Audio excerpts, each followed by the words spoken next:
Okay, very pleasant morning to all of our comrades who are viewing and participating on the first session of the last day of Socialism 2021.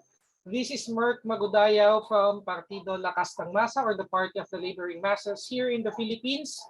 And today we are discussing the very important topic of the agrarian question in the socialist transition.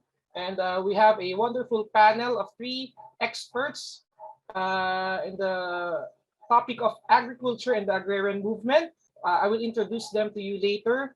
But first, I have to inform you or brief you about the ground rules of our upcoming discussion. First, of course, all participants are requested to respect differences in views and opinions. So this should be a comradely discussion among different activists and socialists of the world over. Please post questions in a short and specific manner to the respective panel for their views. You could write it in our Q&A tab located just below the screen here at Zoom. Q&A is not for debates but for asking questions only. And of course, we will not tolerate any derogatory remarks, sexist or vulgar postings in the chat, and the organizers have a right to remove such participants if they are found to do so. We could also entertain verbal questions if you do not wish it to be written in the Q&A box. Just raise your hand. You could press the raise hand tab. But I request, of course, to keep your verbal questions at least for a minute and go directly to the questions. For those who are participating could not speak in the language that is being spoken at the moment, we have an interpretation channel or tab here.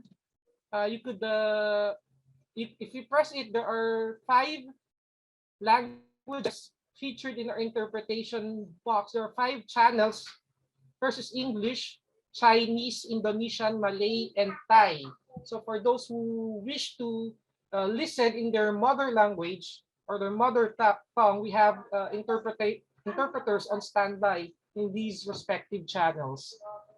Okay, again, thank you for participating in the first session of the final day of the Socialism 2021 conference. It's been a wonderful 4 days, 2 weekends of us getting together to discuss very important topics that will move or that will advance our struggle for socialism worldwide.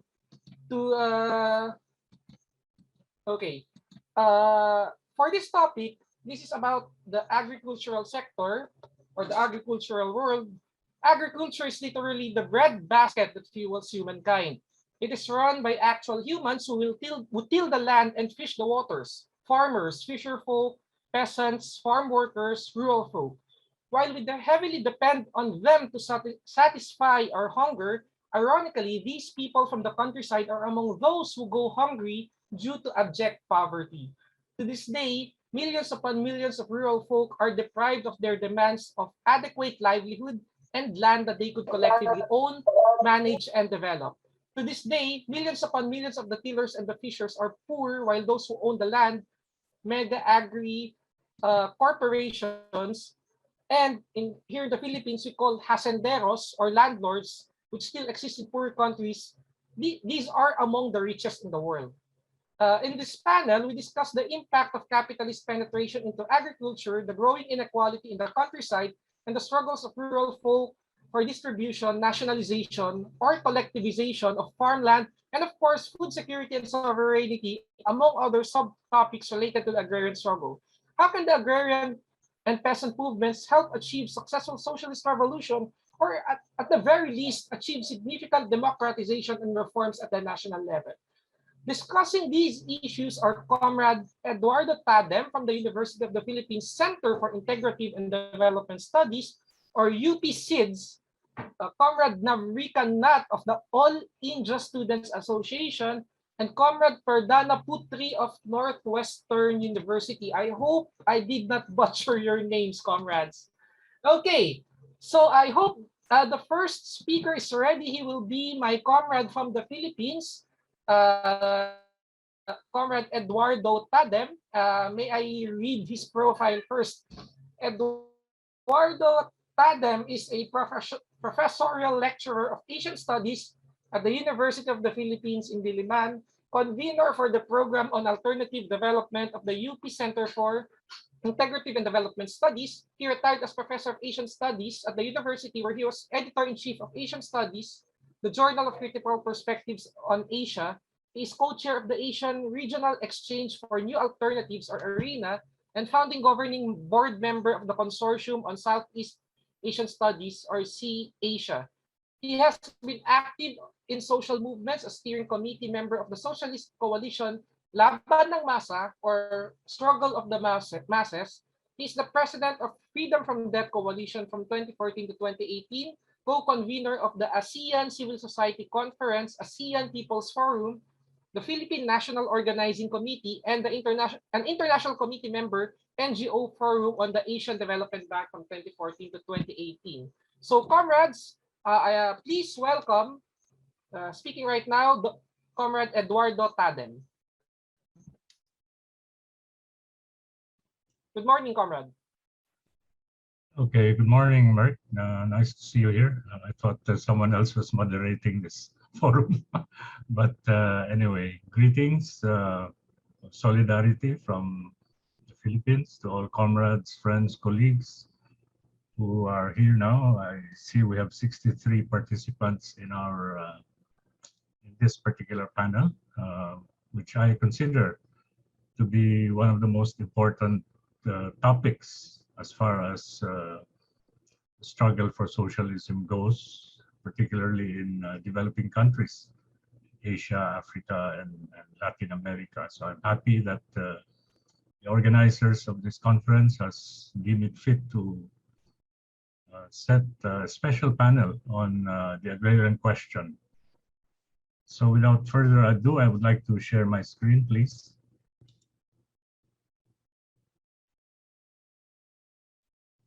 I am disabled from screen sharing. You can try again now.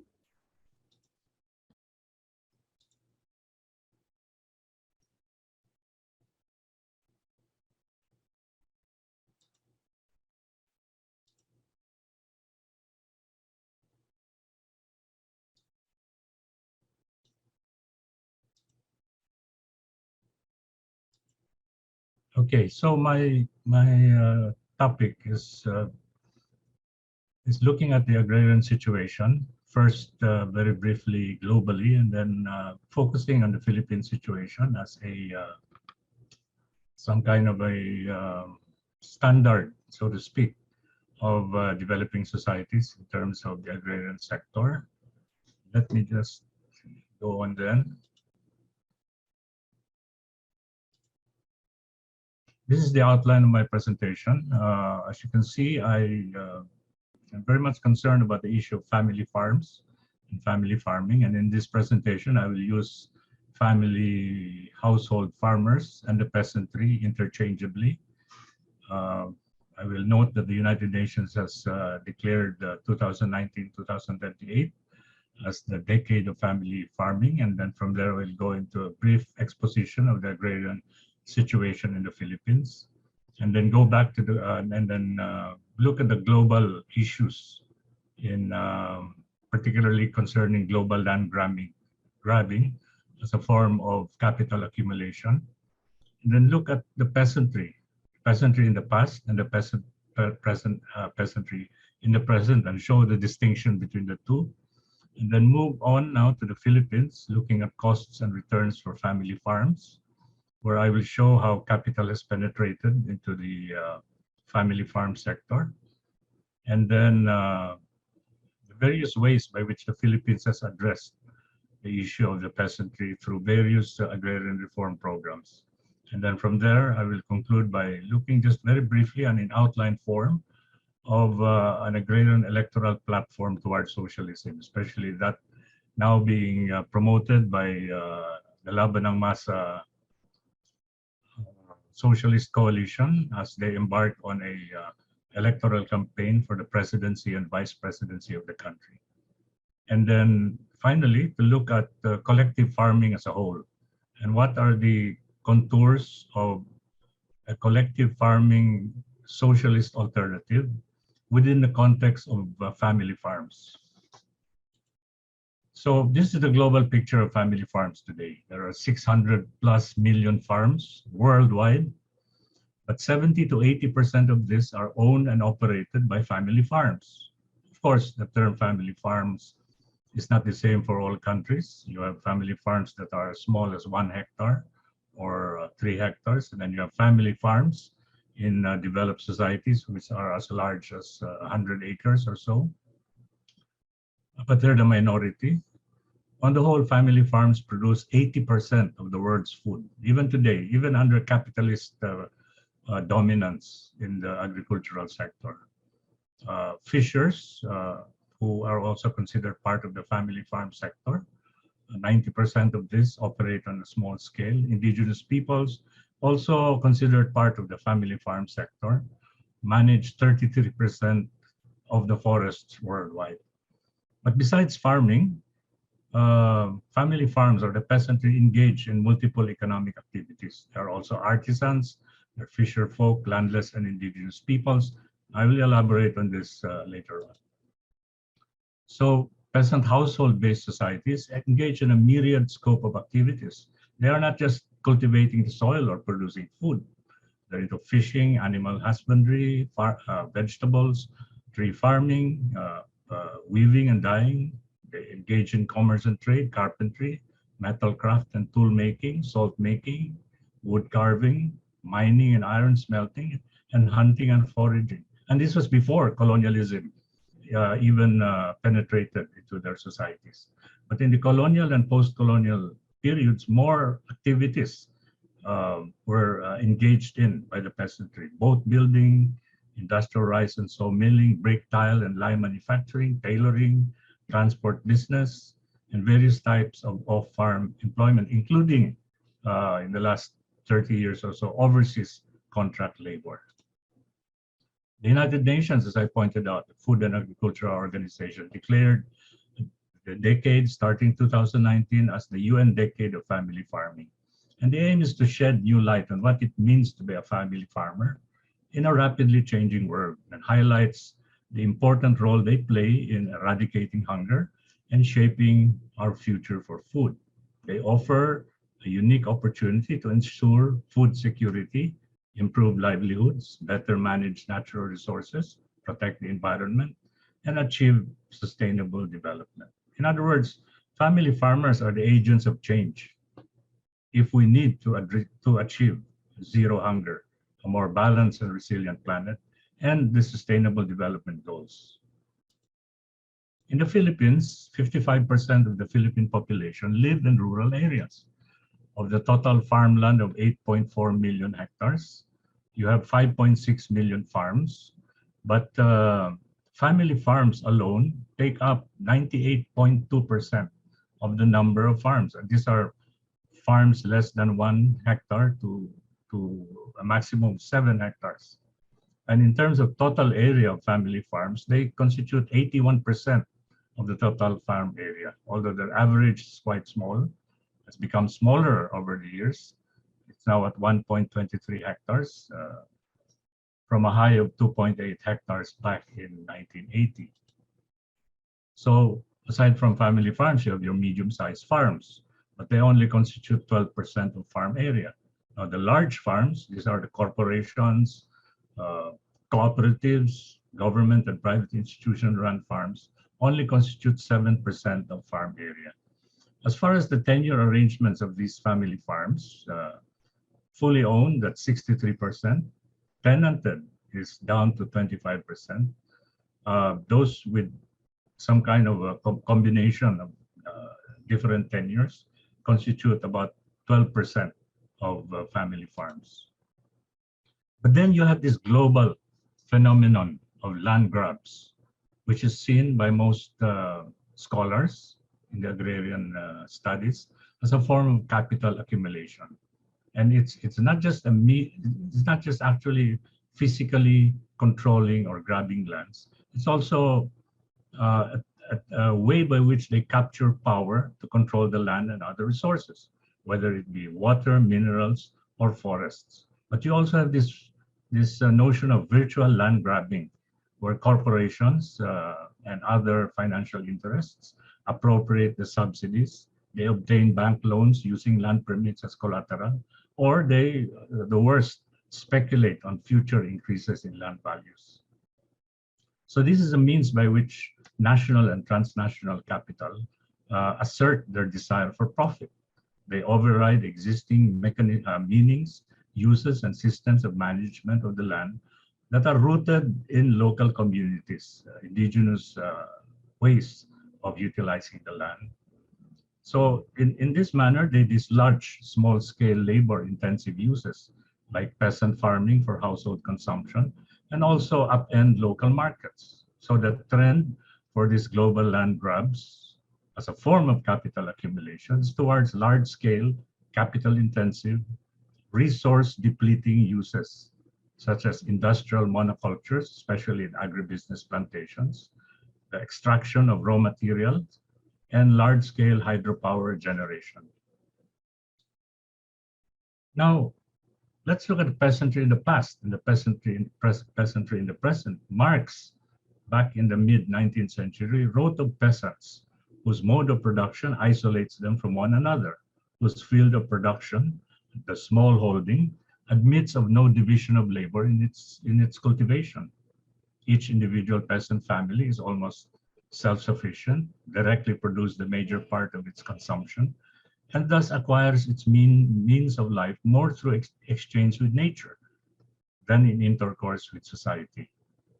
But after Marx, or beginning with the early part of the 20th century, what we have now is a peasant-based society. It still is self-reproducing in character and minimal needs, but they now provide the cheap workforce for labor-intensive capitalist enterprises, thus enabling the latter, the capitalists, to extract super profits while bringing in only the minimum capital investment requirements. And I'll elaborate on this in succeeding slides. So, adding to the capitalist super profits are the provisions of cheap food and raw materials, which are produced on peasant economic units at minimal costs, because these are mostly unpaid family labor. So what is seen as the proletarianization of the peasantry is not necessarily accompanied, and this was the traditional Marxist notion of the disappearance of the peasantry. So this process, as described, does not result in the disappearance of the family farm, even though it is now organized, or rather, while it continues to be organized along land capitalist lines, but is fully integrated into the capitalist system.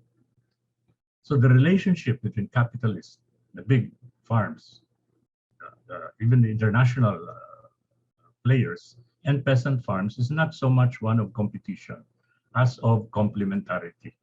So it is precisely the involvement of farm families in non-farm industrial activities or in providing the cheap labor for the big farms that permits small-scale family farms to persist. So this is the reason why today family farms are still so dominant in global agriculture. In the Philippines, many of the wage-earning proletariat, especially those who work in plantations, export-oriented plantations, retain access to land through family ties or through sharecropping and tenant farming. This is true for even the most proletarianized labor sector in the country, the migrant sugar workers of Negros province, who, between their seasonal work in sugar haciendas or a slump in sugar production, cultivate subsistence plots in marginal lands around the plantation or are subsidized by their farming families back home in other provinces. John Larkin, for example, describes an entire peasant household in the conscripted to provide labor or conscripted to provide labor for a Philippine sugar plantation, but they have at their disposal a bit of land and sometimes even farm animals, and where division of labor is according to age and gender. So what we have here is a confluence between capitalist forces and small family-run farms. And this can be accounted for, theoretically that is, by the concept of articulation and coexistence of modes of production. Modes of production existing together and complementing each other. So this concept is applicable in underdeveloped or developing societies in Asia, Africa, and Latin America, where colonialism had superimposed capitalist modes on basically non-capitalist or pre-capitalist societies.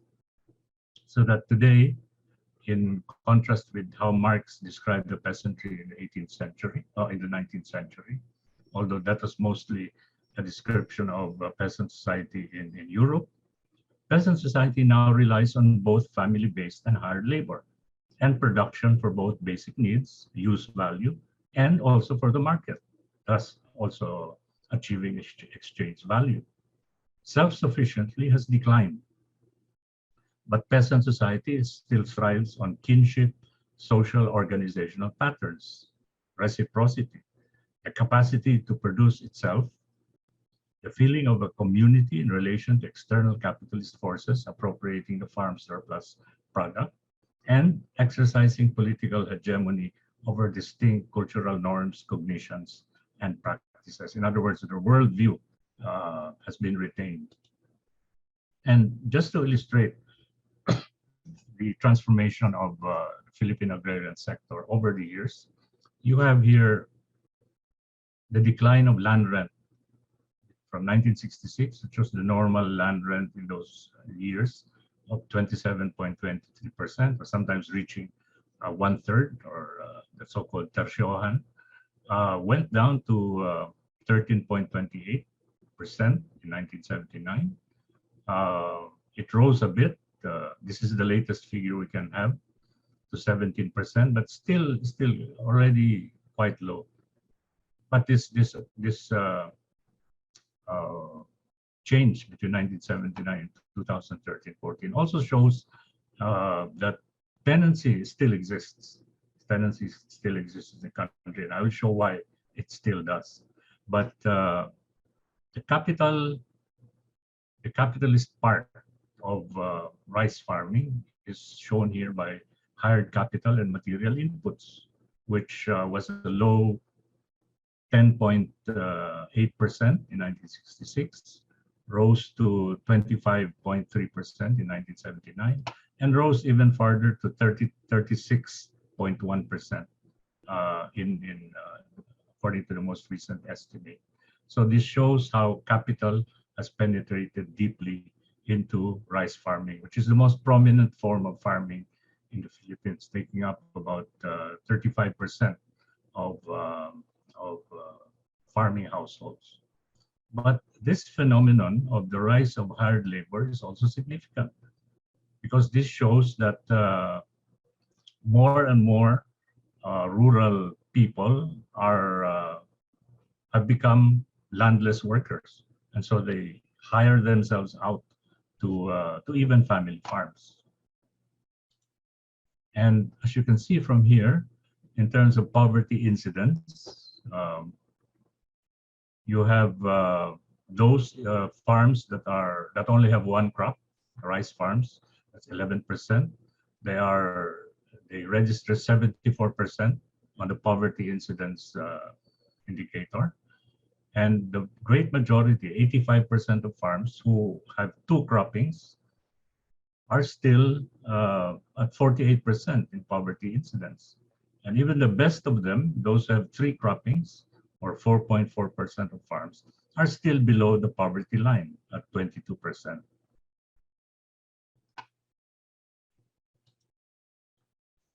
So it is generally supposed that the best way to address the agrarian question, is by an agrarian reform program. And this has always been historically the response as well as the cry, the response of governments as well as the cry of peasant movements as a way of addressing the agrarian conditions. So in the Philippines, the most significant of this was an agrarian reform program in 1988, which was a huge improvement from previous agrarian reform programs in that it covered all agricultural lands and the entire landless labor force. Because previously only rice farms were included and only tenanted farms, tenants. But now, so 1988, the entire country, the entire agricultural lands were now covered, and all types of rural laborers, rural workforce were included. However, it was considerably watered down by provisions that actually went against the intent of a genuine agrarian reform program. Uh, as you can see from here, which I will not go too much into detail, the most notorious is this stock distribution option and the leaseback agreements, which meant that landlords did not have to give up their lands. All they had to do was distribute stocks. And the number one beneficiary of this was none other than the lands of the president at that time, Corazon Aquino. There were so many exemptions. Fair market value was used for land compensation. An amortization scheme was unfavorable. There was a high retention limit. Private holdings were not prioritized, and there was a long period of implementation of about 10 years, which was not even achieved. So later on, in 2009, there were amendments to this agrarian reform program, which were actually an improvement over the 1988 land reform program, and these are the improvements that were put in. So that was good. However, the final law that was passed included a number of deficiencies that actually went against this part of the program, which were positive. The list of exempted lands were increased. And there was this notorious killer agreement where landowners were to determine who would be beneficiaries and who would be excluded from the program, and so many other deficiencies. Back in 1988, there was a coalition of peasant, farmer, and civil society organizations known as the Congress for People's Agrarian Reform, or CIPAR, which in response to the watered down 1988 law, proposed their own People's Agrarian Reform Code, which actually looks very much like the socialist program. Preferential option for cooperatives and collective farms, progressive and selective compensation for landowners, abolition of absentee land ownership, and where all previous land rentals and uncompensated labor would be credited as advance payments for the land. Of course, this People's Agrarian Reform Code was totally ignored by government at that time, and it still is being ignored. On the other hand, most recently, the Laban ng Masa Socialist Coalition, which is, as I pointed out earlier, is fielding a presidential and vice presidential candidate for the national elections in March next year, has proposed a 13-point program as an electoral platform, and it has in it provisions that are relevant to the issue of agrarian reforms and the agricultural sector. So these are the main points raised in that agrarian electoral platform by the Socialist Coalition: to reorient the economy towards production for meeting domestic needs, to revive agriculture and manufacturing, discard the economic growth-oriented trickle-down, environmentally destructive model of development, institute small farmers' control of agriculture in order to ensure food sovereignty, institute direct democracy and popular participation, subject all fundamental legislative proposals to a national referendum, put in place the conditions to ensure that majority of Congress members come from marginalized sectors and end political dynasties. And towards the ends of these major proposals, these are the specific proposals raised by the Socialist Coalition in the Philippines. To enforce strict price ceilings on basic commodities, reallocate 3/4 of the Department of Agriculture's budget to production and marketing support for local smallholder agricultural producers, to freeze compliance with all World Trade Organization directives, to repeal a rice tariffication law, which was instituted in 2019, which is actually very similar to those three farm laws that were recently repealed by the Indian government. Implement strict agrarian reform legislation, punish those who have abused loopholes, distribute for free all remaining lands under the agrarian reform to prevent land conversions, regulate economic activities of multinational corporations. Number 5, carry out the Philippines' fair share of urgent climate actions. So 5, 6, and 7 actually have to do with the issue of climate justice, the ecological restoration of land, forests, and inland bodies. And then lastly, uphold the right and self-determination of non-majoritarian ethnic communities. Strengthen and enforce indigenous principles of common ownership and stewardship of natural resources. So now we come to the issue of collective farming. I would like to say that various forms of collective farms can be implemented based on social ownership. However, the preference should be for cooperative farms that are run by a community of direct cultivators. You can have state-run farms, but only if they cannot yet be transferred to producers' cooperatives for various reasons, such as technical and management issues. But all lands beyond the family farm size will be under public ownership. So no one person, no one family will be able to amass lands beyond the family farm size. So state farms and cooperative farms can coexist, but the latter can use the land in perpetuity.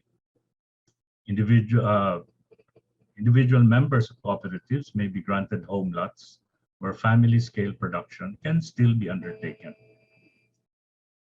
But a cooperative farm can form the core of integrated cooperative agro-industrial units. They can undertake scientific research, form partnerships with other cooperatives in order to engage in other economic activities, such as medium-sized and labor-intensive industries and infrastructure development.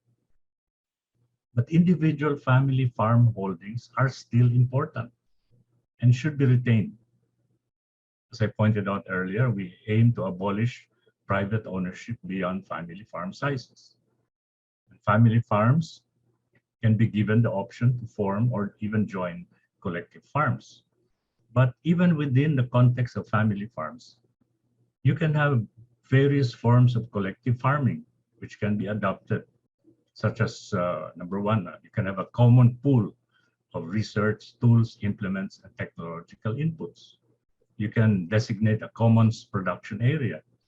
And then lastly, you can have collective marketing of farm products. But regardless of the form of tenure, the direct tillers must be self-organized into autonomous and popular mass organizations. And this is very crucial for the success of a socialist agrarian reform program, where popular political empowerment is achieved.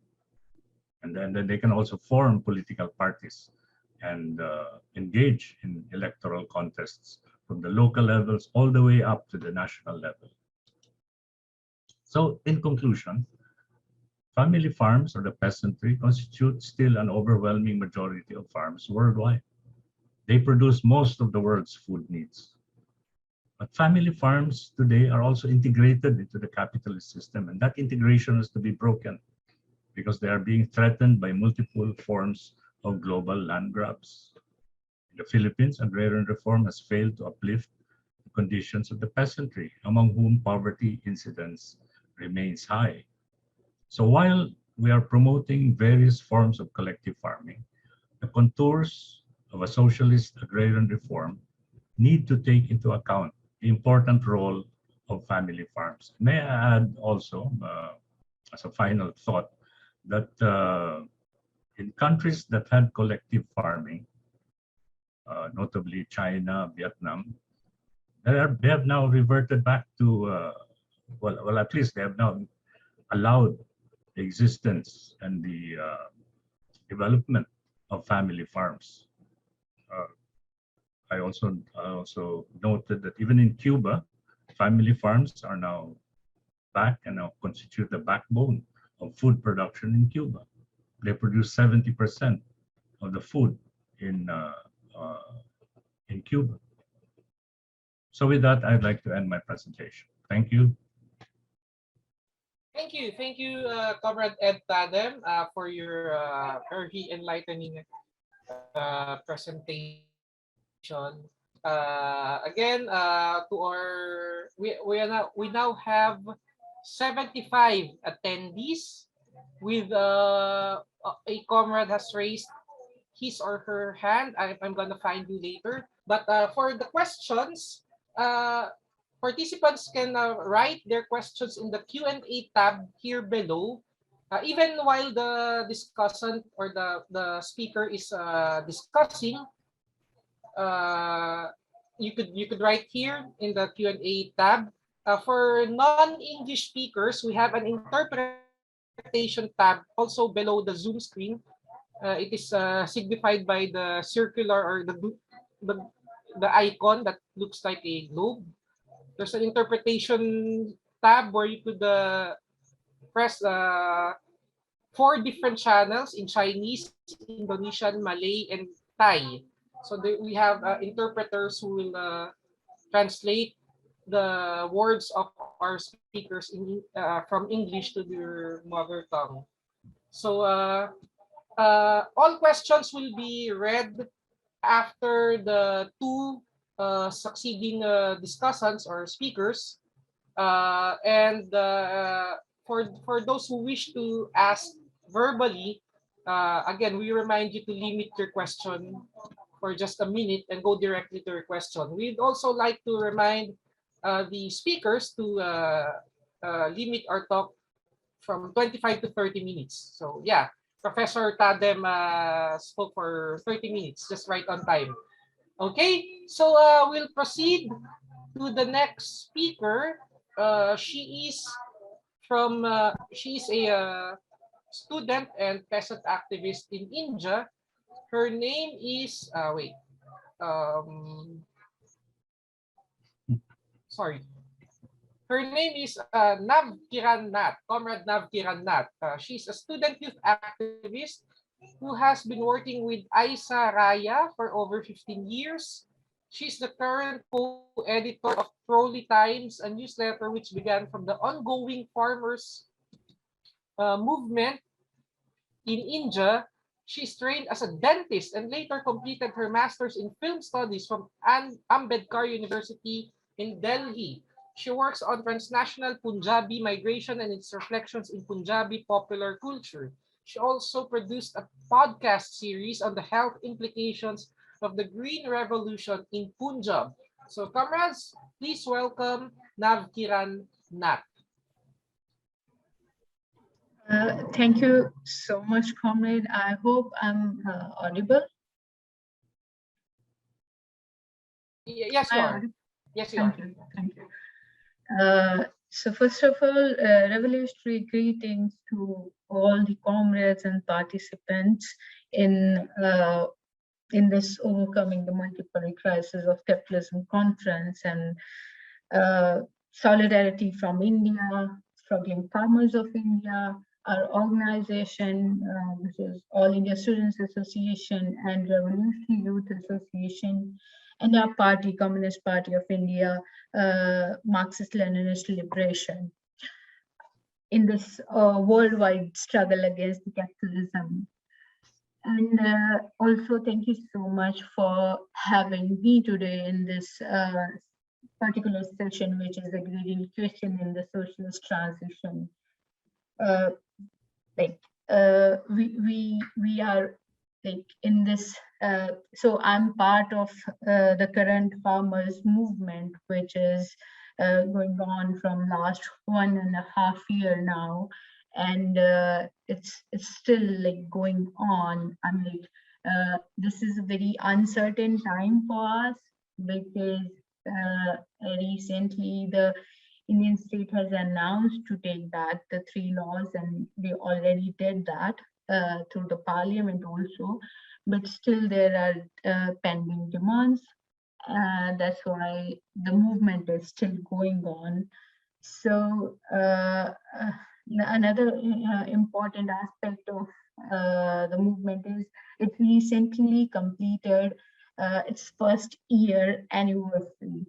So although, as I said earlier, the movement is going on from last 1.5 year, but last year on 26th of November, the farmers from few North Indian states like Punjab, Haryana, they decided to march towards the national capital, Delhi, on November 26, 2020. That's why in India, the mainstream media or people across India, they consider 26th of November as the starting point of this movement. And recently on 26th of November 2021, this movement completed its first annual anniversary. So we call it the anniversary of resistance. So a year has passed since the farmers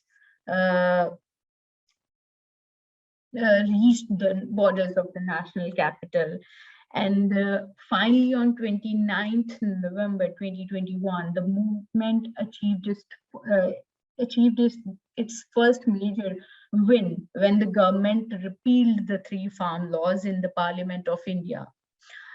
Ironically, the farm laws repeal bill was passed very similar to how these laws were brought in first, without any debate or discussion in the House, but definitely a victorious wave spread over all farmers' protest sites. The further plan of action of the movement is still to be decided by the leadership, as I said, because there are still pending demands. But here, I would definitely like to talk about the protest sites, or let's first go to the history of land relationship in India. So right now, majority of the farmers who are struggling on the protest sites, they are from North Indian states of Punjab, Haryana, Uttar Pradesh, Uttarakhand, Madhya Pradesh, and Rajasthan. So and most of them are upper caste farmers, because this is how caste works here in India. The most of the landholders are upper caste people. So I mean, the working class from these regions, or the agrarian farmers, they became part of the movement. They came in solidarity, but they are not the leading force, because they're gonna get impacted indirectly with these laws. The first impact will be on the farmers, who are the actual landowners. So So, and also this particular region from where the farmers are struggling right now, this particular region has a history of uh, agrarian movements, also militant movements uh, by peasantry, and there were struggles against the imperial exploitators, and uh, also there have been region-specific movements for redistribution of land, especially in the areas of in the hilly areas of Uttarakhand, or even the Punjab state after partition has a movement for redistribution of land. So the people from these regions, or the farmers from these regions, already have experience in the struggle for their rights. So, and in 1970s, the Green Revolution happened in India, and these regions were the specific focus of the Green Revolution, or the center of the Green Revolution, where mechanization and modified seeds and fertilizers were introduced in the agrarian sector to increase the production. And like for a brief period of time, it definitely increased the production and helped the country in feeding its citizens, but definitely it had long-term ill impacts on the people living in the region. And like that also proved how this capitalist model of production is a faulty model, which doesn't care about the ecology of the region, or about the equal distribution of the production, and all these factors. And that green revolution led to agrarian distress and agrarian suicides in the region. And that's why, like, India was in dire need of agrarian reforms, and many protest movements happened, peasantry movements happened in the past, asking for the agrarian reforms. And on the name of agrarian reforms, this particular government, the current central government of India, which is like Modi-led BJP government, they introduced 3 farm laws last year in 2020 in the name of agrarian reforms. So the laws were the Farmers Produce Trade and Commerce Promotion and Facilitation Act 2020, which lifts the restrictions on trading farmers' produce beyond the physical premises of Agriculture Produce Market Committee. Uh, uh, in local language, we call them mandis. So it prohibits state government from levying any market fee, cess, or levy outside APMC areas. Second, the Farmers Empowerment and Protection Agreement of Price Assurance and Farm Services Act 2020 introduces a framework for contract farming based on contracts between farmers and corporations. It doesn't provide any mechanism for fixing the prices of produce. And the third is the Essential Commodities Amendment Act 2020, which lifts the restrictions on holding essential commodities like cereals, pulses, potatoes, onions, edible oilseeds, and oils. So these 3 farm laws, like, they sounded very progressive to few, but in reality, they are a devious ploy by the government to wash its hand off from the legitimate responsibilities that it has towards farmers and agriculture in the country. Moreover, these laws pave the way for selling the food sovereignty and entire agricultural economy of this country into the hands of big corporate monopolies. While the short-term damages of these laws have started to manifest already, the long-term consequences of these laws, including the impoverishment of those millions engaged in the primary sector, can only be speculated as of now. While on one hand, the central government is infringing upon the federal rights of the state governments, along with providing free market investment with an unregulated sphere of doing business. On the other hand, it is also coming down harshly on the medium and small peasantry while clearing the road for the profiteering interests of big corporates. This is a clear effort at creating a new system of slavery with a monopoly interest dictate their own terms and conditions, and the interests of the common masses are completely forgotten. These laws will have an adverse impact not only on farmers but also on small and medium businessmen as well as small producers allied with the agricultural sector.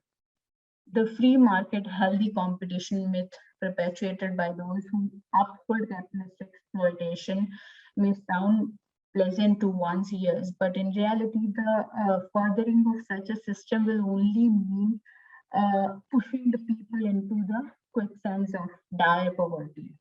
This may not be all. Essential Commodities Amendment Act 2020 would further endanger the food security of the people, putting them under an adverse situation of starvation, especially like during these times when we are already struggling with COVID-19, when like, thousands of people lost their livelihood.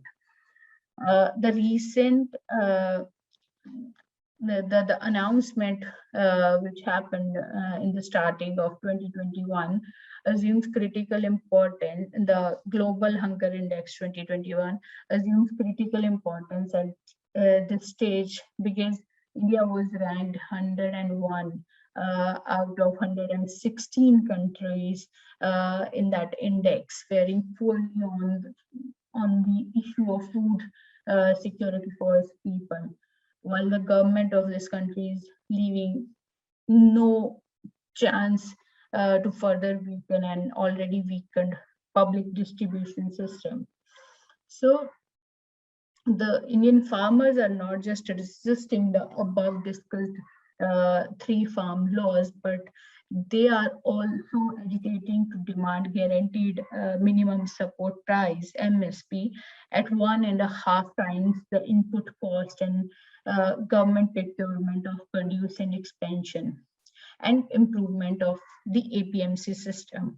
There can be no two ways about the fact that the agricultural sector of our country has been facing a grave and serious crisis thanks to the decades-long neoliberal policies of successive governments, not to forget unresponsive governmental mechanism.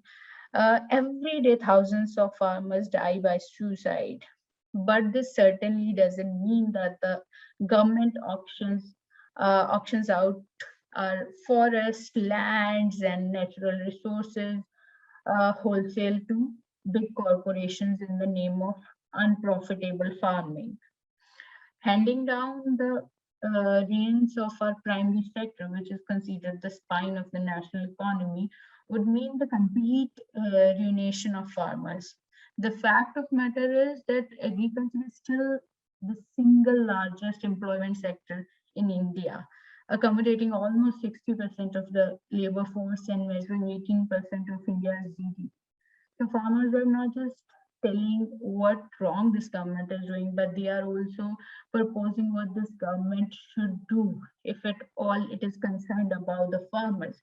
And not just the struggle, but also we are witnessing other maybe smaller yet important struggles in other corners of the country which didn't get this limelight which this particular farmers movement received, because maybe one, they are not closer to the national capital where they can be more visible to the national media, And also maybe the scale is not that large, but definitely there are other smaller struggles. Like one is in Chhattisgarh, which recently completed its 6 months. So tribal community from Chhattisgarh is fighting for their forests, which is the main source for their livelihood. So definitely we have multiple such struggles.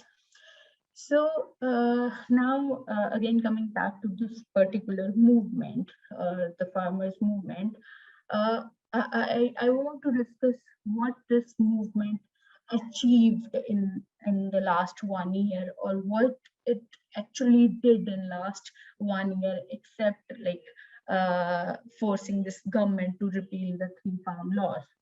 So we saw unity of various organizations, left-wing organizations coming together on a single united platforms after a long time and defeating BJP, and this notion of invincibility in the national arena this time. So, uh,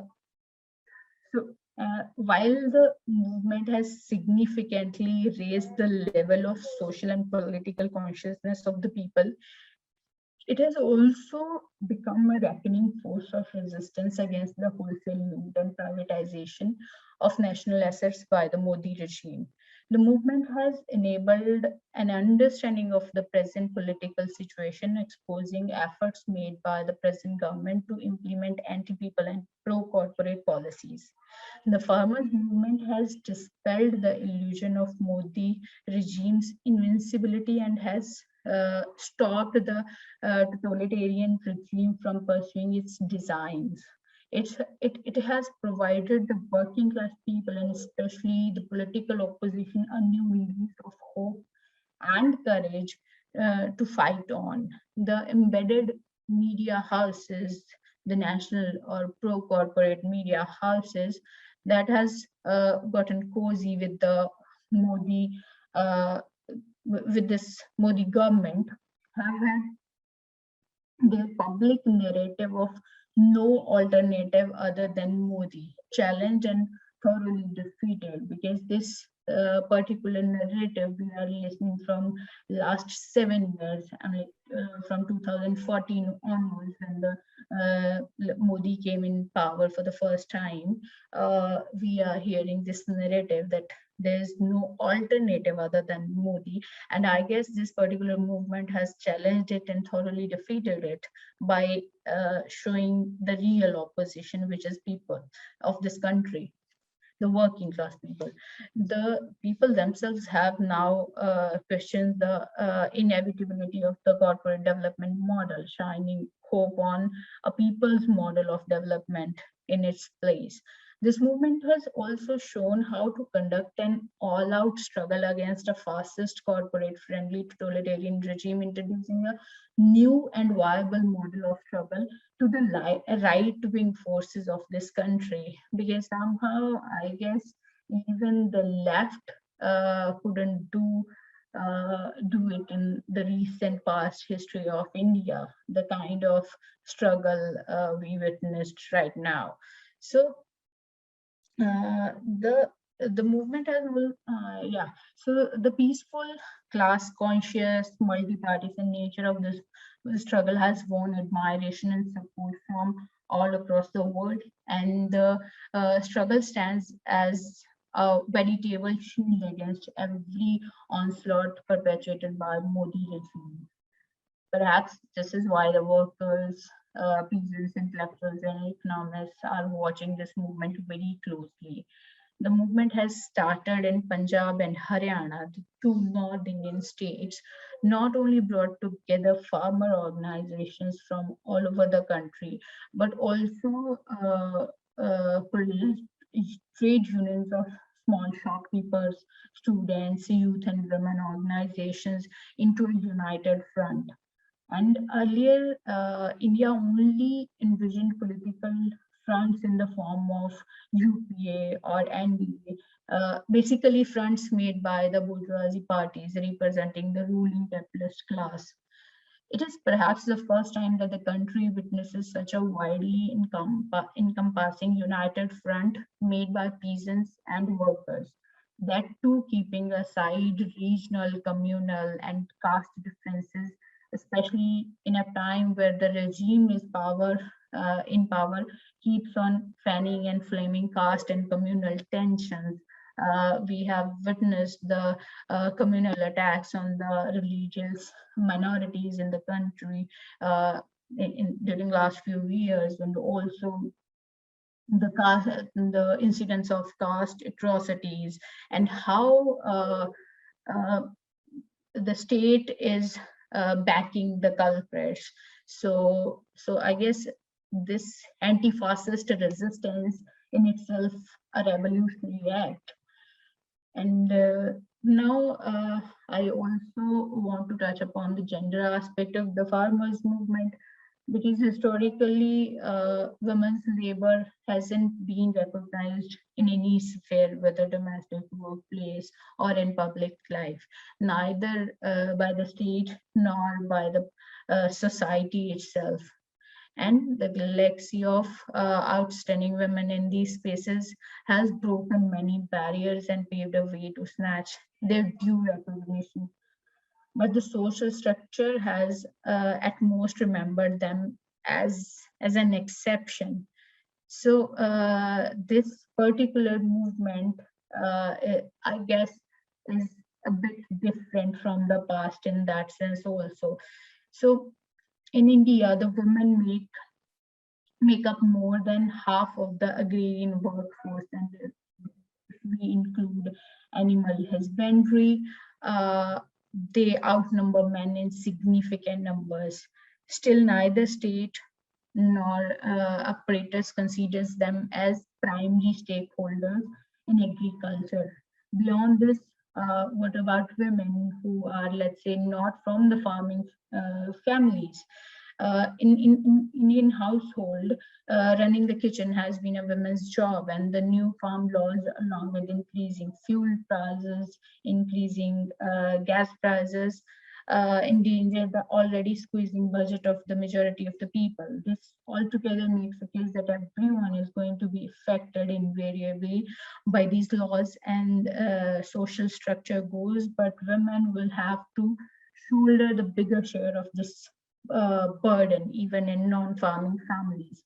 So this historic movement gave an opportunity to not just recognize the women farmers, which was a long due demand, but also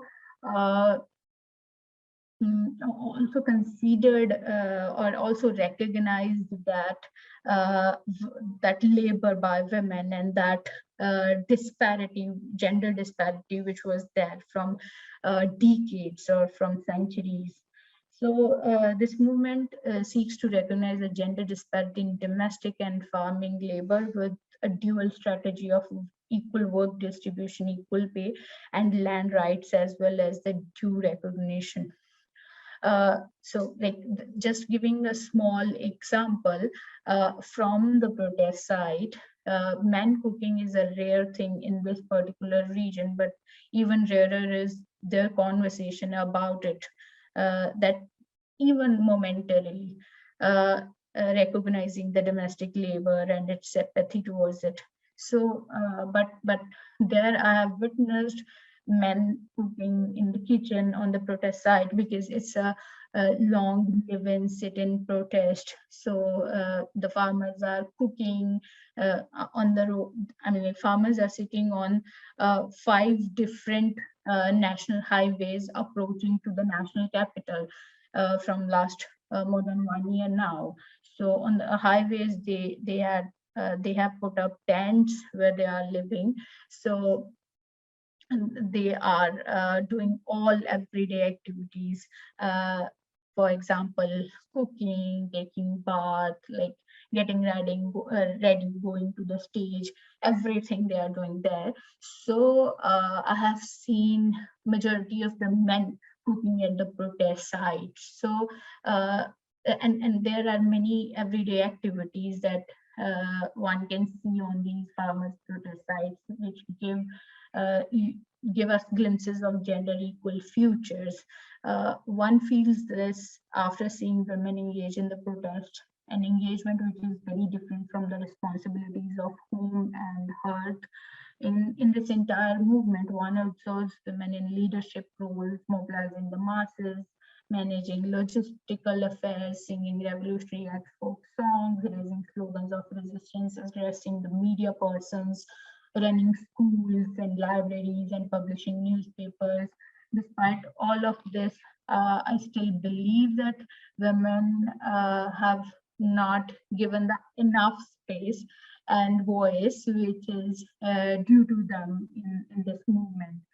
So, but definitely they got recognition as a farmer, as a protester, as an individual, not somebody's mother or daughter or wife, as an individual. They got that recognition. So now coming to the methods of resistance used during this particular movement. So because I guess it won't be fair to limit this discussion just to its like long, steady, peaceful nature or its gender aspect and the demands. So it's important to talk about the ways in which farmers have chosen to register their protest. The early decision of the farmer unions to lock down the toll plaza, the road uh, tolls, the toll plazas on the roads or the highways, which mainly happened in two states, which are Punjab and Haryana, hurts the most the corporate monopoly capitalism. So in India, the Ambani, Adani, Modi trio have incurred major losses directly at the hands of the struggling people.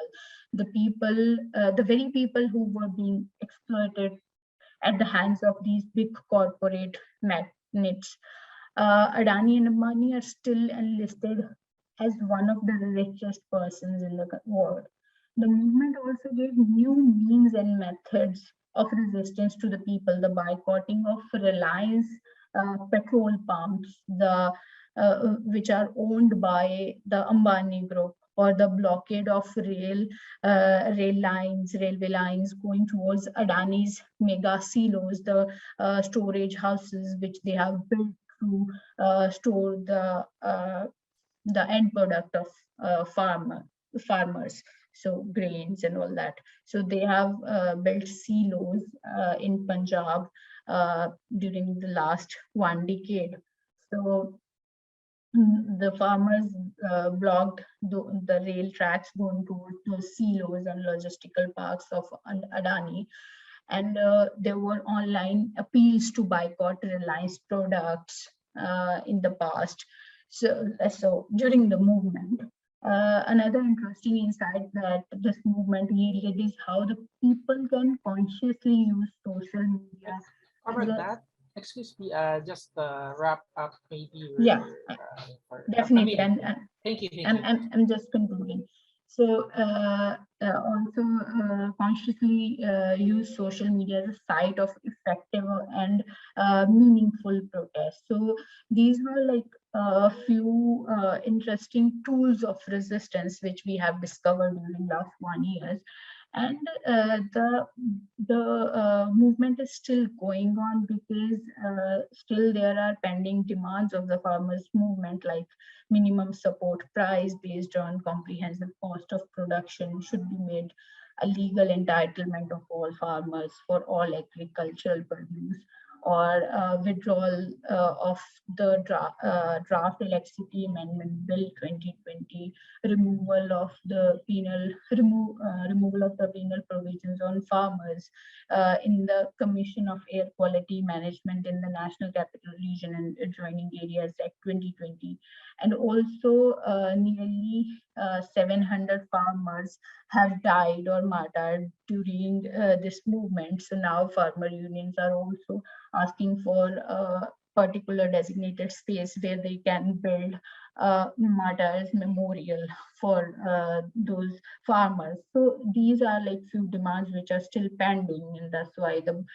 struggle is still going on. So just yesterday, the joint committee, they have formed a smaller committee of 5 leaders, which will pursue these demands further and will go in dialogue with the government.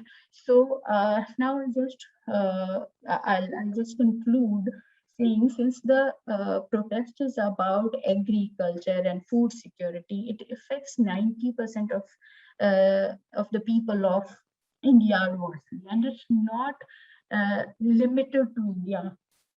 This is a global phenomena. So I guess we urge everyone to stand in solidarity with this particular movement and with all the similar movements, amplify the voices and organize in your neighborhood and educate people about it. Because these fights can only be won decisively by opposing these policies globally. So I guess I will stop here. Thank you. Thank you so much, Comrade Nat, for most of these are really first-hand experience on the peasant struggle in India. So again, now we have 75 participants, and we now have 7 questions lined up, but we still have 1 speaker remaining. But again, reminder for our participants, especially those who have just logged in, we have down below, we have a set of icons. We have the Q&A tab in the middle. You could type your questions there, and we will read all of them after our third speaker. And for those who cannot speak in English, we have an interpretation tab at the right side. It's a globular icon here. We have channels in Chinese, Indonesian, Malay, and Thai. So we have interpreters who are translating the words from English into your mother tongue.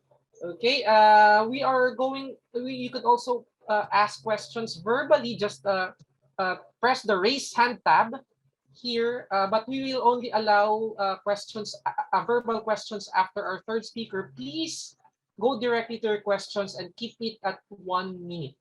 Okay, we are also, the moderator also has the discretion to not to read disrespectful or uncomradely questions, and to cut disrespectful and uncomradely verbal questions.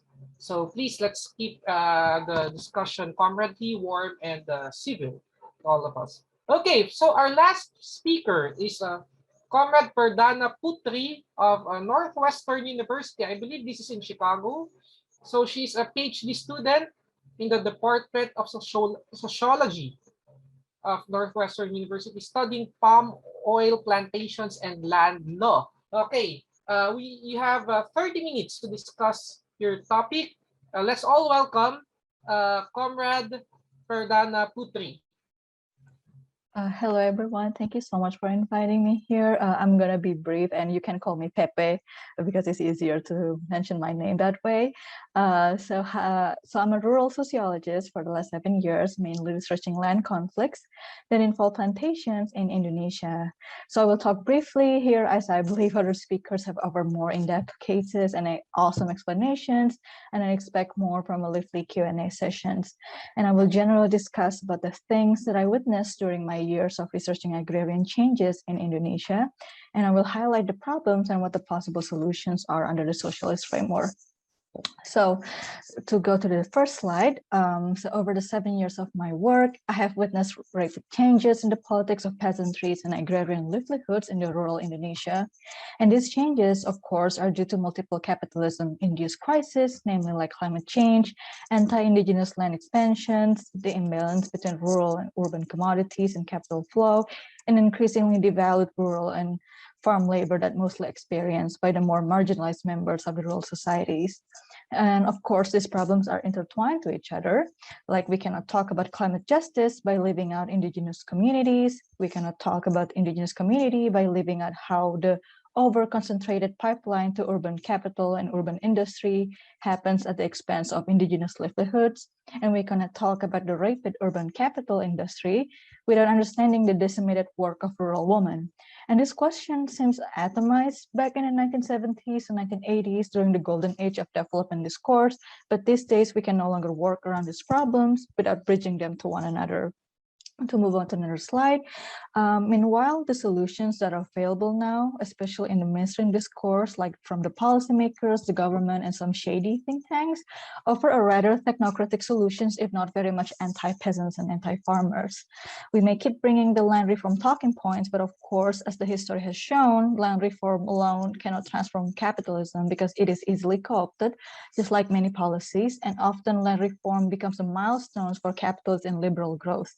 There's also this tendency to imagine a technological utopias where every farmer's problem can be resolved through drones or startups or classic telltale industrializations of sustainable technology. And the problem is that such a solution cannot keep up with the fast-changing landscape in the rural areas given the land grab and depeasantization. Industrialization also cannot happen on the dying farmers and peasants since they are the true engineers of industrialization. Industrialization also cannot happen without any just land distribution that often does not happen in many global south countries. So the dream for collectivization is very important, but we also need to reconsider that, but we also have to ask which part of the agricultural systems that need to be collectivized, given the increasing atomization of the commodity production in many places. And definitely, most of the good governance and so-called farming sustainability policies do not address the pressing issues such as land concentration, land theft, and better working conditions, resulting us asking who are this policy actually for? And in the third slide, I'm seeing these problems kind of have a pull in the age of plantations. So all these issues that we should tackle as we march for socialism in praxis find their home in the current age of plantation expansions. So I have been in and out of palm oil plantations for the last 5 years, and I cannot understand the horror that plantations have afflicted, including for those who work there as smallholders and the plantations workers. Each year for the last 5 years has been the deadliest for environmental defenders, and most of them are our indigenous siblings. Plantations thrive at the core of primitive accumulation, which is the land theft, land grab that leads to the land inequality.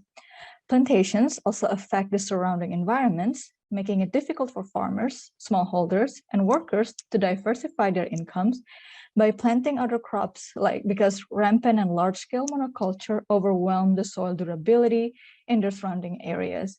Like in the case of palm oil, at least within the radius of 10 kilometers, rarely other commodities can survive. This indeed worsen the already existing climate change that afflicts farmers and peasants in the surrounding areas. So I can offer a couple of solutions that may or may not be taken under the guide of socialism, because for the last couple of decades have been very hard for the rural communities, but rather not to be in despair and remind the wisdom that one of the philosophers once said, that we should organize our pessimism, precisely because we have learned so much from losses and those before us. The solutions have been there all along, from the Indian farmers who recently secured the first step of their victory against the neoliberal agrarian policies, and in doing so, restructuring the rural politics and livelihoods matter. Starting from the unequal land ownership, meaning we have to abolish the rampant feudalism that is still pretty much pervasive in rural communities. We have to restructure the sexual and racial division of labor that systematically devalue women's labor in the rural areas. And these changes should be in tandem too with the restructuring of urban lives, for how rural and urban lives are more connected than they appear to be.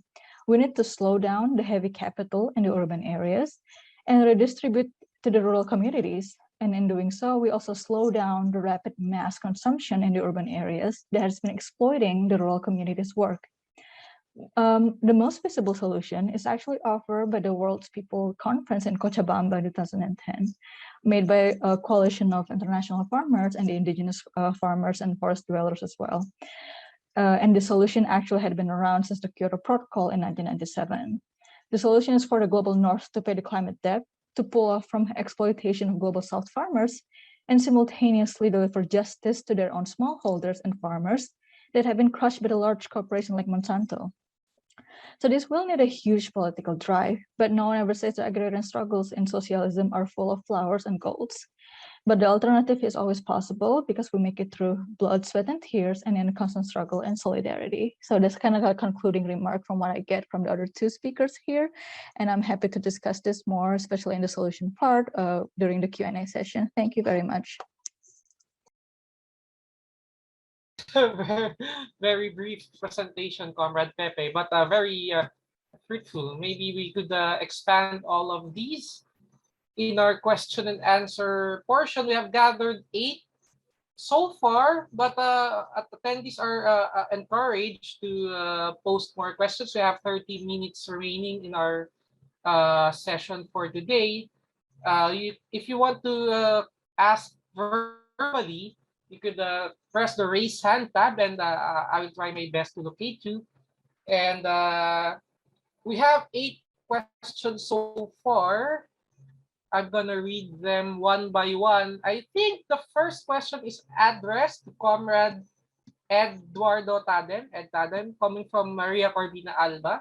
The farms are now slowly turning to subdivisions in the Philippines. How can we prevent it? It's killing the lives of our farmers and agriculture. I think this is a very broad question. Oh, you want me to answer that now, Mark? If you may. Okay. Actually, it's not just conversion into upper class or middle class housing projects, which we call subdivisions. That has been going on for maybe the past 30 or 40 years. More than subdivisions, what is taking place also is conversion into special economic zones, which involve thousands of hectares. Property firms are still at it, including the biggest, the billionaires in the country, whose billions are basically from property development. But this only shows really the infirmities of the agrarian reform program that has been taking place, because most of the lands that are being converted into housing for the rich, as well as special economic zones, are supposed to be part of the agrarian reform program. But government simply does not have the political will to implement a program that is already actually watered down. But even in its watered down version, it still has a very poor implementation record. Landowners are in Congress, they're the legislature, they're the legislators. So they have succeeded in watering down the program. Landowners have all the resources at their command, the best lawyers, and they can also pay off agrarian reform people on the ground, as well as probably all the way up to the national level. Political dynasties are very much in control of the local politics, even national politics, if I may say so. So under the present system, unless we have system change, I'm afraid agrarian reform, which is the only way actually that can prevent the land conversions that are taking place, which are mainly illegal.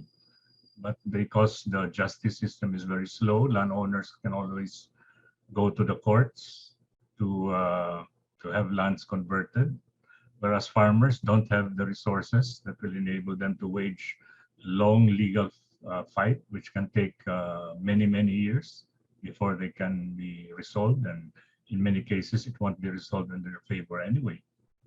So this is our dilemma here. And that is why we have Socialism 2021 conference taking place, because we need to find out how under a socialist system or in a transition to socialism, the rights of small farmers, small cultivators will be protected, and the lands that they have been tilling and own, they have been tilling for generations, will finally be controlled by them. I would also like to say that even those farmers, even those beneficiaries of agrarian reform who have had their lands transferred to them legally, in many cases, they no longer control the land because poor government support, poor prices for their products, and therefore their continued deterioration into greater and greater levels of poverty. They have been forced to mortgage their land to other rural players, rural elites, who now control the land, which are legally supposed to be in the hands of agrarian reform beneficiaries. Thank you. Okay, thank you, Comrade Ed. We have a reminder from our interpreters for our resource speakers to please speak lower, so to help our interpreters, like Comrade Ed. He's speaking slowly. So we have a question for Comrade Pepe. Can land occupation, which is termed land reclamation in Indonesia, be possible in some oil plantations? I am citing the experience of the Southern Peasants Federation of Thailand. So this is from Comrade Angging Aban from the University of the Filipinos Seeds Program. Comrade Pepe. This is actually a really great question because there are two possibilities of this. So land occupation actually sometimes work in the struggle against palm oil plantations. And the second example is actually like land occupation also can be really helpful to control the palm oil plantation, because it does happen once in North Sumatra in Indonesia, but there's a very few cases in which like land occupation results in finally the smallholders and plantation workers finally controlling the palm oil, because like you have plantation is it's heavy capital but very low labors. So it's something like when the occupiers have to think through how to manage a very heavy capital entity like plantations. But sometimes even when they win, this is something that I found out in my study of the not agrarian courts or like agrarian disputes in Indonesia. Land occupation may work. It's almost like 50-50 actually, better than what it kind of depicts in many scholarly studies. The problem is actually following up what happened after the farmers or like the smallholders win the case in the court.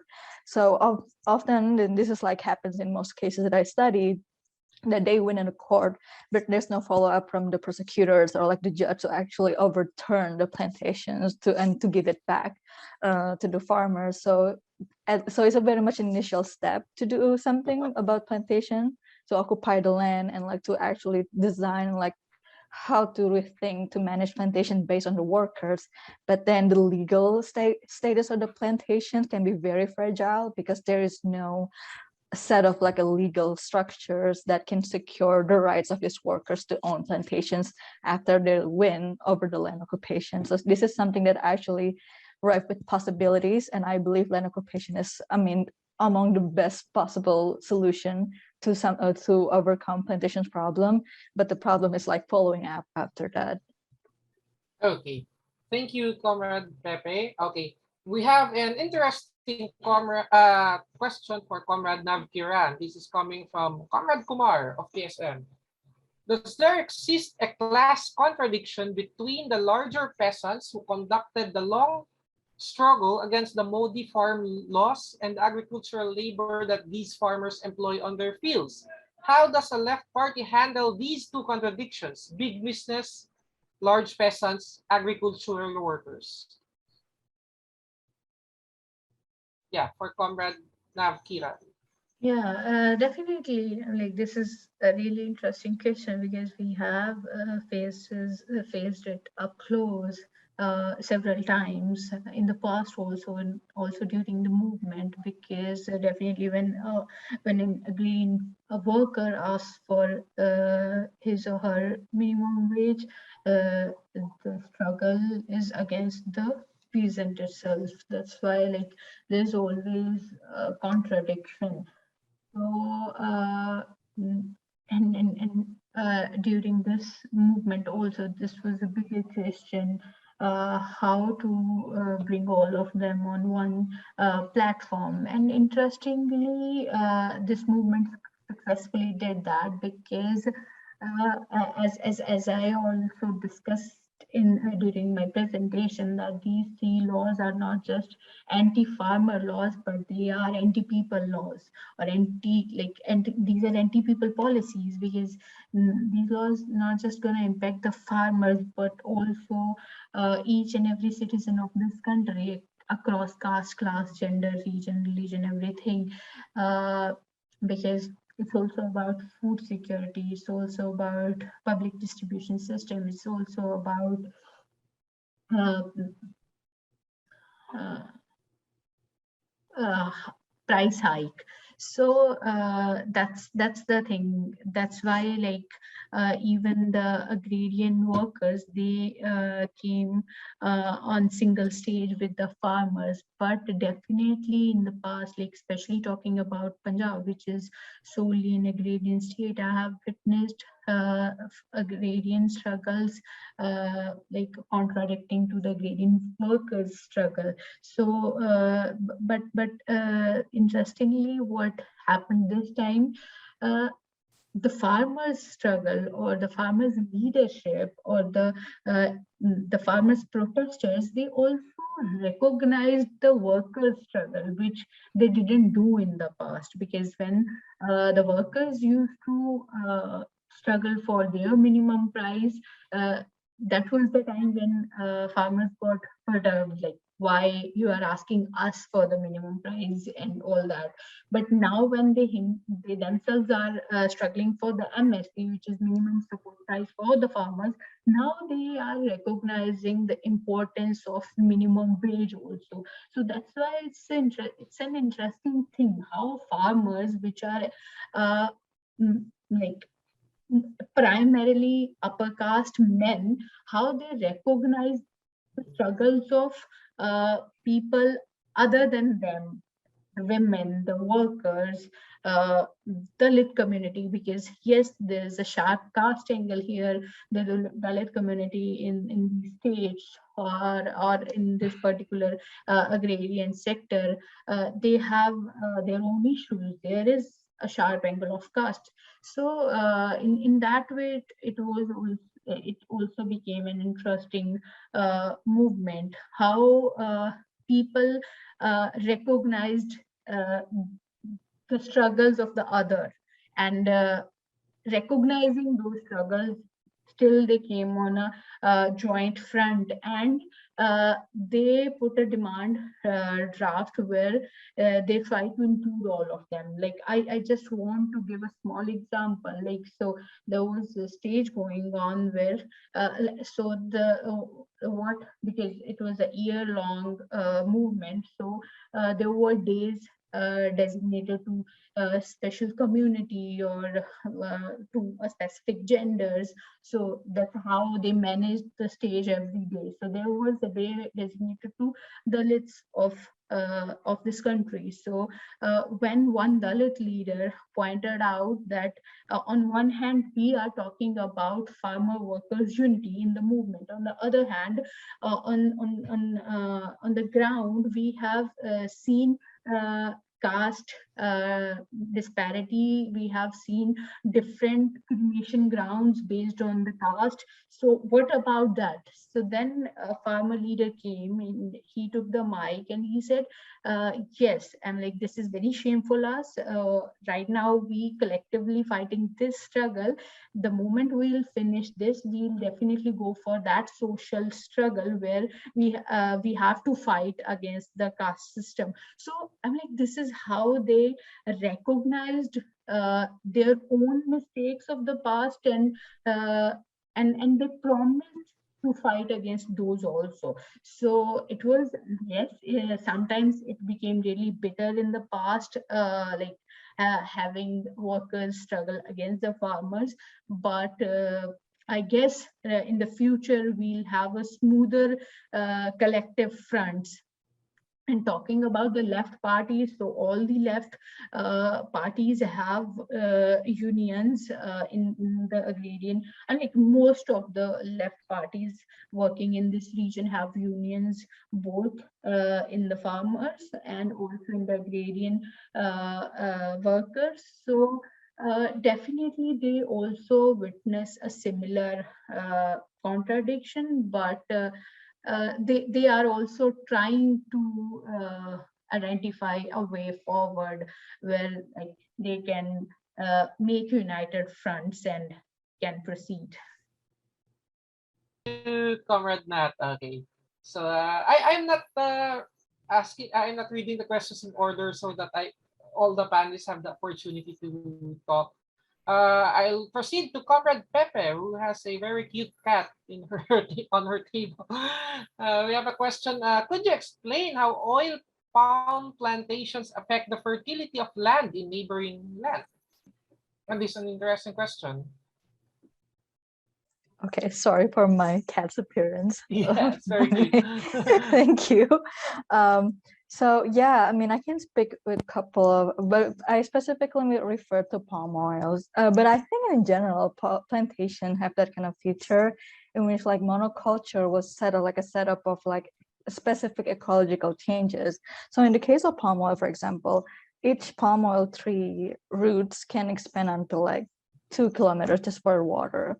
So like for the surrounding area, at least 10 kilometers of that, there will be like a very dry ecology because it's just the water. So the palm oil workers told me that they call palm oil tree as a water grabber because they basically cannot plant really something that's like as another crops for like their other crops to sell.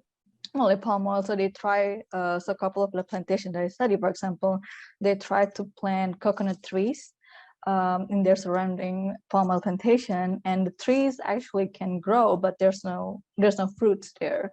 And that happening also like a small herbs as well, because it's just like really, really dry, because it's just been redistributed and redirected to palm oil water, like the watering. At the same time, palm oil use a very acidic fertilizer called HCl, so almost like the acid that you have in your stomach, basically, and it really changed the soil quality. And of course, what happens in this area is in the sense of environmental changes also affect in the surrounding surrounding ecology as well. So that's when I said that's what I mean when it affects the surrounding areas, because it's the specificity of palm oil plantations. But I've heard this is also the case. So my friend studying the coconut oil seed in Mexico, and he faced the same problem as well. Like once the soil has been altered to the monoculture system, the whole chemical engineering happened there, and to adjust to the monoculture. And once we try to diversify it, it's getting harder because the soil system there's already set to this monoculture plantation. Then we have a question for Comrade Ed Tadem. Excellent presentation. My question, given the reality that raising the price of rice and other food products will adversely affect the urban poor, how do we ensure that small farmers get a reasonable income? Is there a need for payment of a subsidy to all food producers on a long-term basis? Well,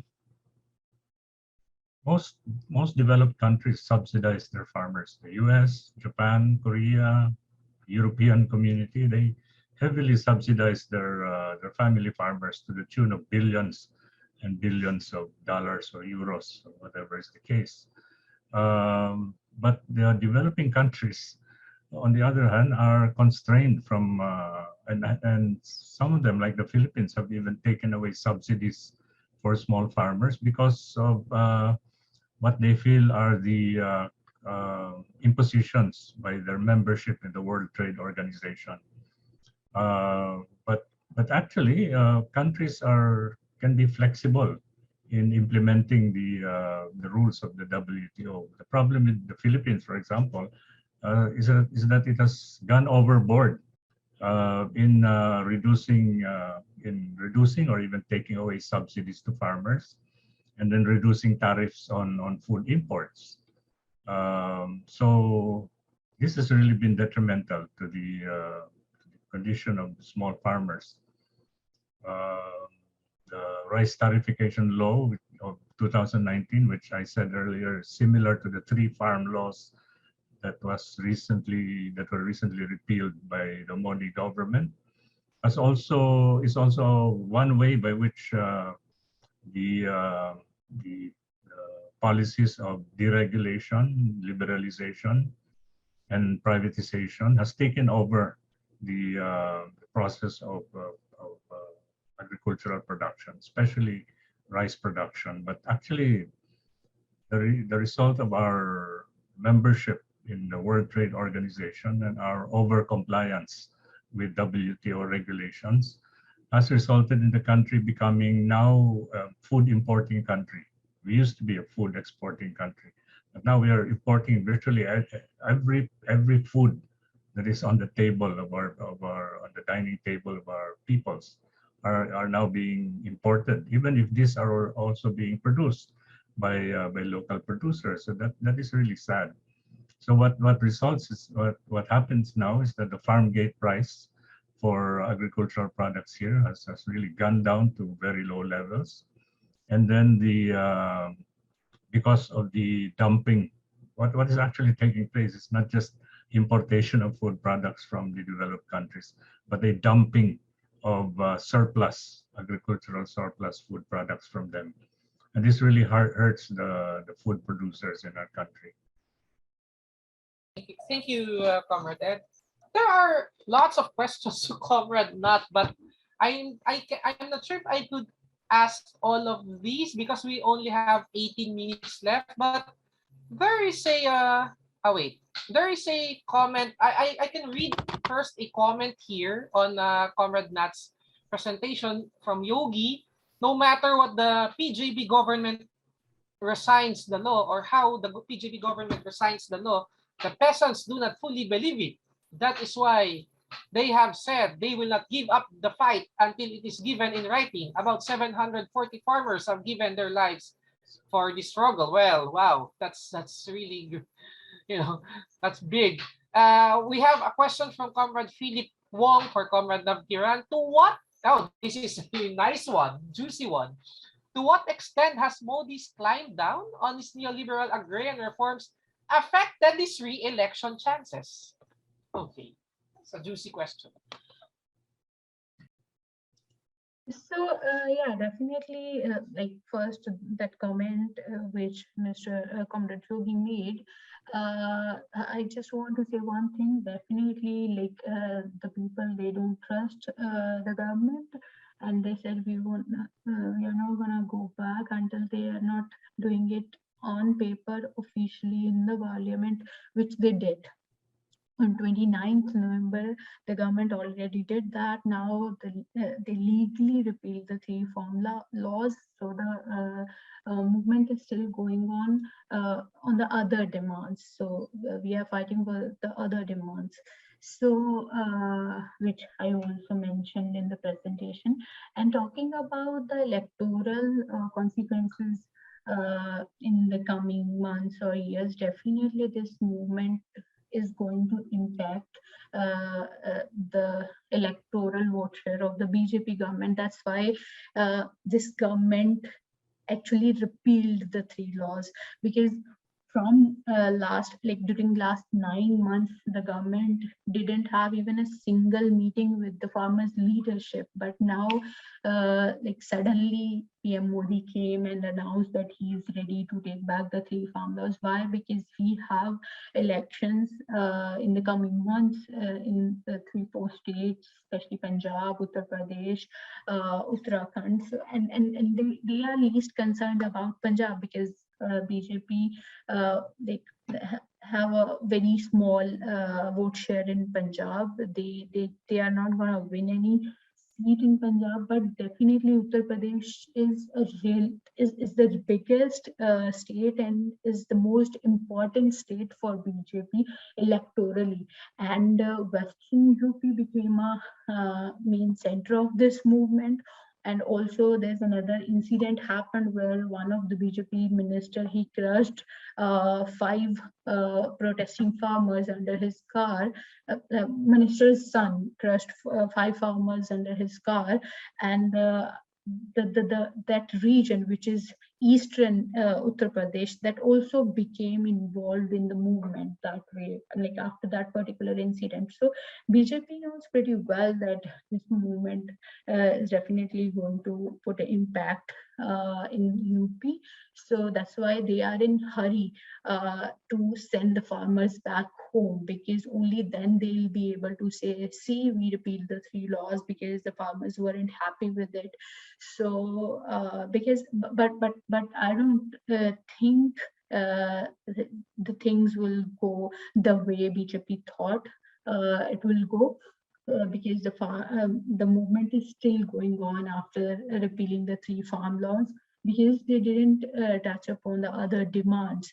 So it's definitely going to put impact. And like, I'm still not sure about 2024, which is the next Lok Sabha elections in India, but definitely in the state elections, which we are having like just after 3 or 4 months, in March or April 2022, there we are still not sure if BJP will face defeat, like lose UP as a whole, but definitely the vote share of BJP will decrease. Comrade. To Comrade Muhammad Rida, I'm sorry if we could not, if this question cannot, I cannot have Comrade not answer this question, because she has already been explaining this about the role of the left in the victory of the farmer movement in India. Comrade Nat has been constantly explaining, mentioning this in her answers to the previous questions. Now we have three questions. We have a from Johanna. So we only have 12 minutes left. Sorry for the other questions that have just been coming in.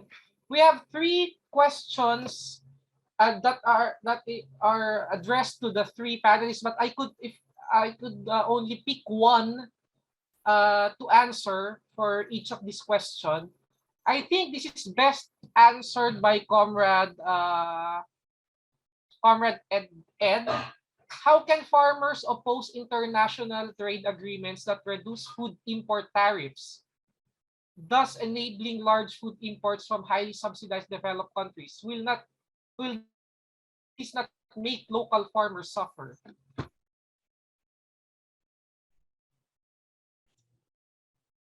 Well, there are of course movements taking place in countries that are affected by the neoliberal policies on agriculture, but there are also international movements that are taking place. You have La Via Campesina, for example, which is a global movement of peasants that has been around for 30 years now, and they have been lobbying.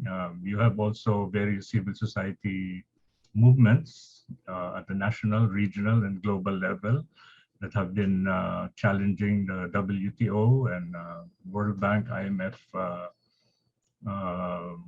austerity programs and neoliberal programs.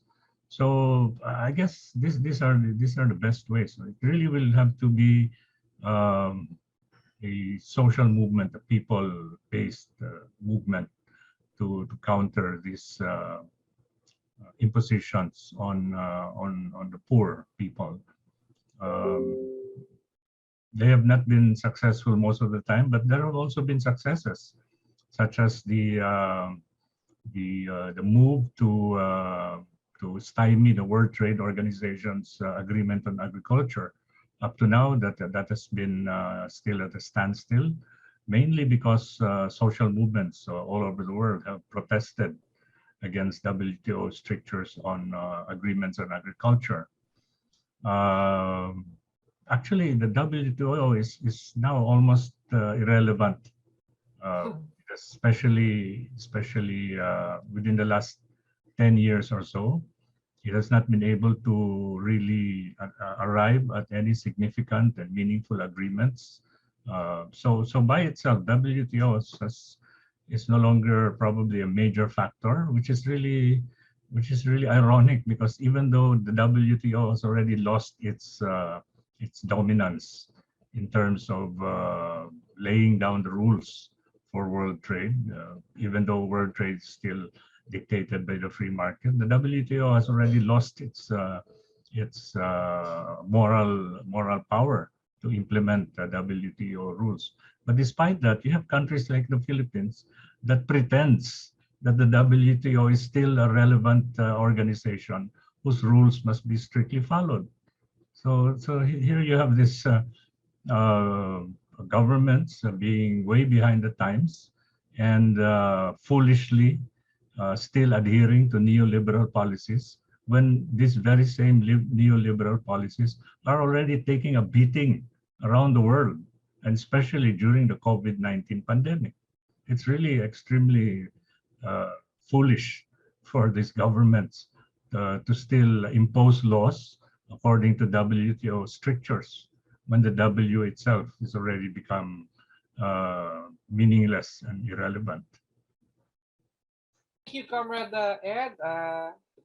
Philipong, I think this question can be answered in another time because he has already asked 2 questions. So we could reserve this for the future about the Monsanto. But I'll read this question. We have 8 minutes left for Pepe from Johannes Chan. This is interesting. Palm oil plantation workers struggles working together with organizations based in cities where plantation financing is concentrated. So yeah, there is this role of plantation financing in the cities. So what are the solidarity movements between the rural and the city activists on this? So they are actually engaging with each other, but it's not so much about the financial link between them, but rather climate justice or labor rights, which are important, but still conceal like the dimension of how the urban activities and production rely on palm oil productions. And I think it just really needs to be told, like how we just rely on the financing of palm oil in daily basis, and where the money actually goes from palm oil to the street of, like, I don't know, the capital city of Jakarta, for example, like in Indonesia. We have to unravel how messy the finance of palm oil, because at least in Indonesia, from what I understand, only 13% of the plantation palm oil companies pay the taxes, and only 50% of the existing palm oil plantation are fiscally coded. So it's just like a very low number. It's just a very low number of revenues from palm oil tax, and I think a lot of people actually need to know that to overcome this the propaganda of palm oil plantation to the urban cities to the urban folks who believe that, palm oil propaganda is really a huge thing in many countries that thrive of that economies, by the way, and they have this and you can see that, and it can be reflected on how people care about climate change or like climate or environmental issues. Only 70% of Indonesian people believe that the climate change is an actual problem. They see it's problem but don't know what to do, because palm oil is actually very important for our economies. And I think this is the part of the urban folks needs to understand and turn around the whole discourse of how it actually financing everything, but it's not so much, and actually just your progress is based on somebody else's lives. It comes at the expense of the environmental destructions, so it's not something that is just from far away in the rural areas of plantations. It's pretty much in your Nutella, in your asphalt road and everything. So there's a lot of opportunities to bridge this link that has been there, but not so much at the financial aspect of it. So thank you for that. Maybe Comrade Nat will have the final say for the final question. This is a very huge one from Terry Magbiro. What indicators or factors that the agrarian transition to socialism would be materialized under the system of capitalist mode of production?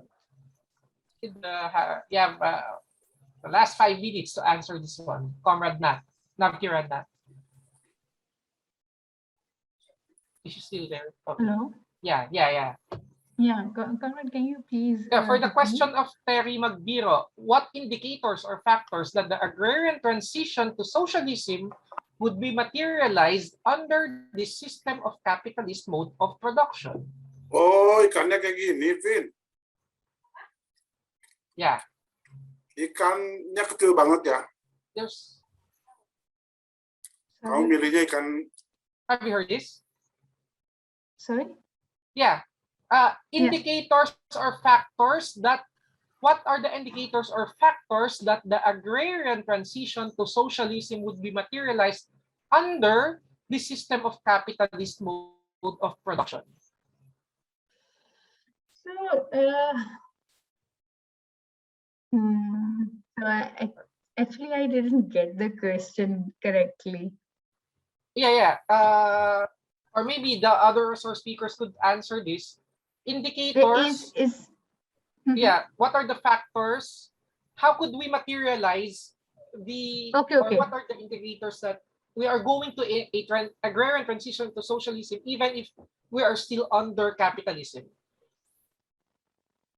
Okay. I guess I won't get fully agree with this. What indicators or factors that the gradient transition to socialism would You be could realized? disagree with the Okay. question. Yeah, I just read the question, so I just read the question. Yes. Okay, so I guess Comrade Ed already touched upon few points, and I also think in a similar way that in this system of capitalist mode of production, I guess we can't one thing is clear, this model is not a sustainable model of agriculture or producing or production. So definitely, and we have faced it, already experienced it. Definitely, different people have different kinds of experiences. But talking about this particular region during the Green Revolution, the way the government tried to increase the production. At that time, it was also a requirement, but later the way they introduce these genetically modified seeds and chemical fertilizers and pesticides just to increase the production, the way it impacted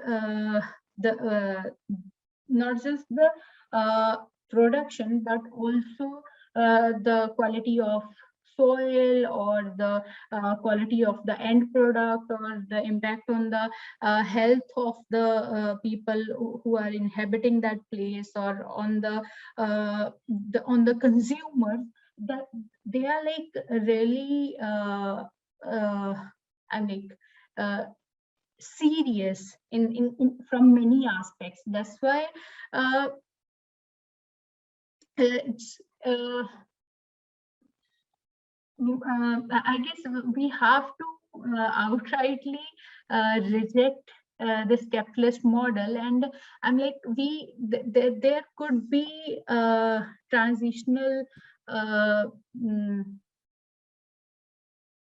sorry, actually Maybe I'm not reforms or transitional reforms. Yeah, definitely reforms to go in that direction. The one is community farm could be a one thing, because we are also experiencing difficulties with small peasantry. They can't individually, they can't afford the machines for the agriculture, but in case of community farming, they can afford that, and we guess Kerala is the agriculture model of Kerala is very interesting to study in that way here in India, where the government is because there's a left government in Kerala, so the way government is trying to uplift the agriculture here. It's although the model of production, the mode of production is still in the capital form, but still the way they are trying to help the farmer by providing community-based machinery. There is a one tractor for the whole village, and the way they made the corporations, the government corporation set up, there is a minimum support price for the farmers. So I guess these kind of practices can be a way ahead to bypass this capital mode, and also like struggle is the most important thing Okay. to vote Thank such you. policies. Struggle. That will always be our constant task at hand. Thank you so much for our wonderful session on the agrarian question, comrades Nat, Pepe, and Ed Tadem. Of course, to our more than 70 participants who have joined in our Zoom session, we are a huge group right now. Okay, so we are formally closing our first session for our final day of Socialism 2021 conference. Later, we'll just have a short lunch break, and at 1 p.m. hope to see you again for the keynote speech of Comrade Vijay Prashad, right, of the Tri-Continental Institute for Social Research. His keynote speech is about the challenges faced in the transition to socialism, Latin America, and Cuba. Okay, we are also being reminded about the last session of our conference, the closing rally and joint declaration by Southeast Asian left parties. So here are the time schedule for Kuala Lumpur and Manila. It's at 6 p.m. later tonight. In Indonesia, it is at 5 p.m. And in Sydney or in Western Australia, it's 9, or Eastern Australia, it's 9 p.m. Okay, tonight. Organizers are coming together to give closing remarks and reading of our declaration. So please do join us in our closing activity. The PubMats, the announcement will be posted in the Socialism 2021 Facebook account at Socialism SEA. That is our Facebook page for our Socialism conference, for the schedules and more updates for the upcoming panels later. Okay, have a good lunch. Thank you, comrades, and we'll see you soon in the next activities. Thank you.